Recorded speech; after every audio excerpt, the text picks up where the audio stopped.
বজালী মহাবিদ্যালয়ৰ পুনৰ প্ৰতিষ্ঠাৰ দাবী স্থানীয় দল সংগঠনৰ বহু শ্ৰম আৰু ত্যাগৰ অন্তত স্থাপন হৈছিল বজালী মহাবিদ্যালয়।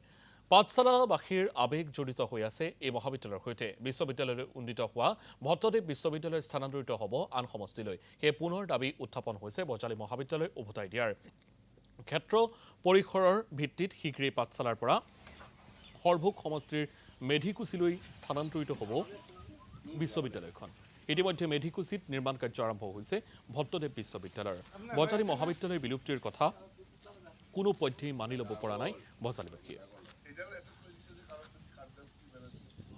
পূৰ্বৰ বজালী মহাবিদ্যালয়ৰ যি গৰিমা বা যি নাম, সেই নাম সদায় অক্ষুণ্ণ আছিল। কিন্তু অসম চৰকাৰে এখন আইন তৈয়াৰ কৰি পেলাই তেখেতসকলে উন্নীতকৰণ কৰি পেলাই বজালী মহাবিদ্যালয়ৰ ঠাইত তেখেতসকলে ভট্ট বিশ্ববিদ্যালয় বুলি ৰূপান্তৰিত কৰিছে। আমি সকলো দল সংগঠন অনুষ্ঠান প্ৰতিষ্ঠানে আদৰণি জনাইছিলোঁ আৰু সমস্ত বজালীবাসী ৰাইজো উৎফুল্লিত হৈছিলে। আৰু সেই সময়তে আমি এটা কথা কৈছিলোঁ যে যিহেতু তেখেতসকলে আইন প্ৰণয়ন কৰি পেলাই এই উন্নীতকৰণটো কৰিছিলে, আমি ভিতৰৰ কথাখিনি নাজানো, কিন্তু আমি এটা দাবী কৰিছিলোঁ দল সংগঠনৰ পৰা যে বজালী মহাবিদ্যালয়ৰ নাম নাথাকিলেও বজালী মহাবিদ্যালয়ৰ যিখিনি কাম কাজ বা বজালী মহাবিদ্যালয়ৰ যি নিয়মীয়া পাঠদান, সেই পাঠদান সম্পূৰ্ণৰূপে কিন্তু পাঠশালাত থাকিব লাগিব। কিন্তু এতিয়া আমি দেখিছোঁ আমাৰ মেধিকুচিৰ ভৱানীপুৰ সমষ্টিৰ অন্তৰ্গত মেধিকুচিত তেখেতসকলে নিৰ্মাণ কাৰ্য সম্পূৰ্ণ কৰিছে আৰু 2 মাহ বা 3 মাহ পাছতে তাতে সম্পূৰ্ণ পাঠদানৰ প্ৰক্ৰিয়া আৰম্ভ হ'ব।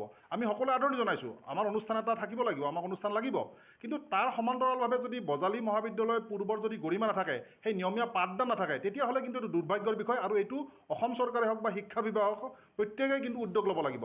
অন্য